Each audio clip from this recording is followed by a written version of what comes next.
Olá, gentinha! Tudo bom com vocês? Eu espero que sim. Sejam muito bem-vindos ao vídeo de hoje. Hoje nós falaremos a respeito de um filósofo inglês do século XVII.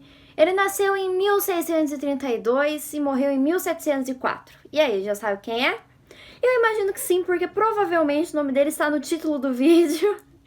Enfim, hoje nós falaremos a respeito do John Locke, desde o empirismo até quando ele se envolveu na política, né? Porque vocês já devem saber que ele teve um forte impacto ali na política. Bom, primeiro eu começarei falando para vocês o que foi o empirismo. O empirismo, ele não surgiu com o John Locke, ele surgiu lá atrás com Aristóteles, só que lá era o empirismo metafísico. A metafísica, elas são elementos como o amor, a alma, conhecimentos que não se pode ter uma certeza definida sobre o que estamos falando. E muitos anos depois veio John Locke e ele então formou o empirismo moderno. Bom, o empirismo, ele é totalmente oposto ao racionalismo. O racionalismo é quando a razão é predominante, a razão é o elemento principal, é ela que forma o conhecimento. Esse é o pensamento para os racionalistas. Para os empiristas, não. Para os empiristas, são os sentidos, são as experiências que você vai tendo na vida e isso faz com que você tenha o conhecimento. Para John Locke, nós nascemos como se fôssemos uma tábua rasa, uma folha em branco. Essa teoria também foi primeiramente falada por Aristóteles, mas depois ele aprimorou ela um pouquinho. A tábua rasa, ela é o quê? Ela é quando o indivíduo ele nasce sem conhecimento algum no mundo e com o passar do tempo, ele vai formando o seu próprio conhecimento, suas próprias experiências. A experiência para ele, ela pode ser dividida em duas formas.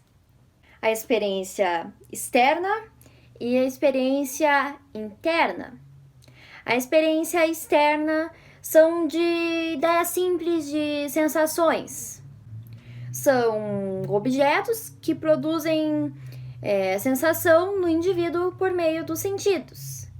Então, a partir do momento que eu toco alguma coisa, isso está gerando no meu cérebro uma sensação por meio dos meus sentidos. Qual sentido? O tato.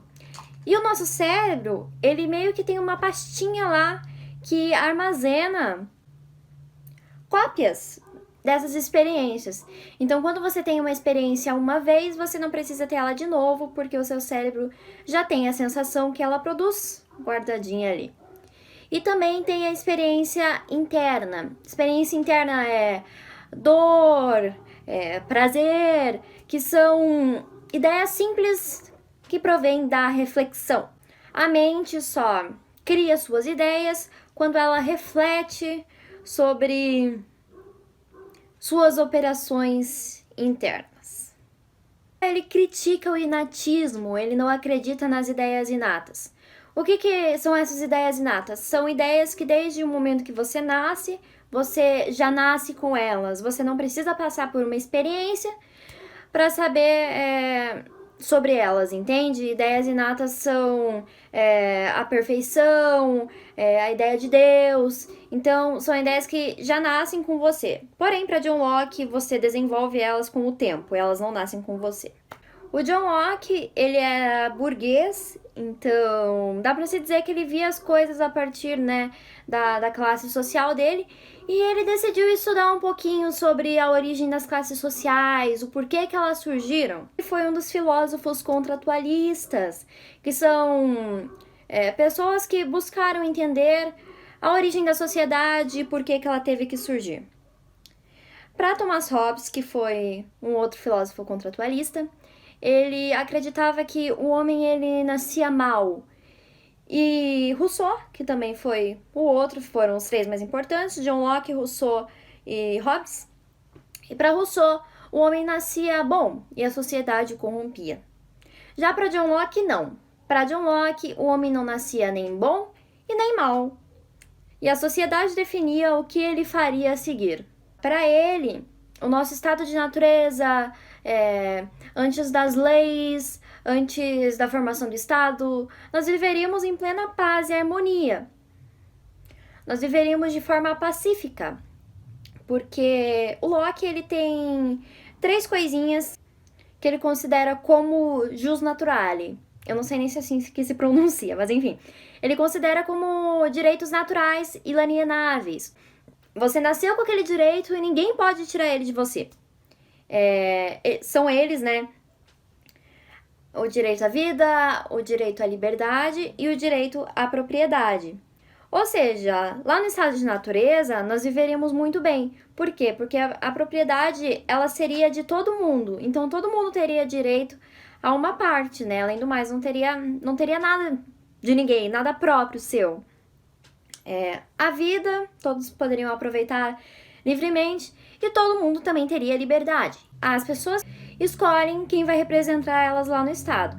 Elas vão se abdicar do seu direito de liberdade e fazer alguém falar por elas. E para eles, se alguém não conseguir falar por elas, elas podem ir e fazer uma revolução, uma rebelião, algo do gênero, para poder tirar aquela pessoa do poder e colocar outras que elas achem que irão fazer bem para elas, bem para a sociedade. Ou seja, ele defende a democracia representativa e liberal. E ele ajudou a formar a monarquia parlamentarista da Inglaterra. Ou seja, quem governa não é o rei, mas sim o parlamento. John Locke ele também tem uma ideia que é uma diferenciação entre o homem e a pessoa. Para ele, o homem é o corpo vivo, é o recipiente. E a pessoa, ela é o ser pensante. Então, a pessoa, ela habita o homem. Para isso, ele chamou de identidade pessoal. Ele usou um exemplo a respeito do átomo, que todo átomo, ele é único. E para John Locke, toda pessoa, ela é única e todo ser humano, né, ele é diferente um do outro. Porém, ele acredita na ideia de que a consciência pode passar de alma para alma. Se o corpo morrer, se o homem morrer, a sua consciência ela vai passar para outra alma, sem que sofra nenhuma mudança.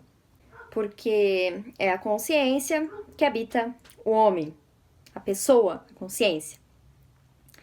Agora eu vou falar para vocês um pouquinho a respeito da vida de John Locke, vida pessoal de John Locke, mais ou menos. John Locke ele também fez alguns livros importantes, dentre eles o Ensaio sobre o Entendimento Humano, que tenta explicar a origem do conhecimento, que fala sobre as ideias empiristas dele. Ele fez 2 tratados sobre o governo também, que fundamenta o liberalismo político. Além do mais, ele é considerado pai do liberalismo, e não só do liberalismo. Ele é considerado pai do liberalismo, pai do empirismo e pai do iluminismo. E ele também fez cartas sobre a tolerância.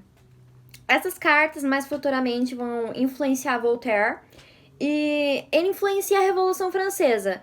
Então, ela teve um marco bem importante ali.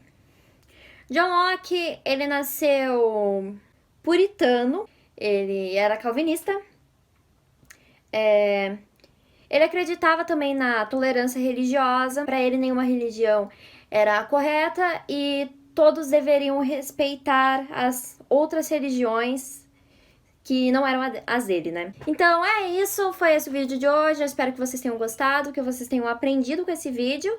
E foi esse um resumão a respeito de John Locke e da vida dele. Tchau, tchau!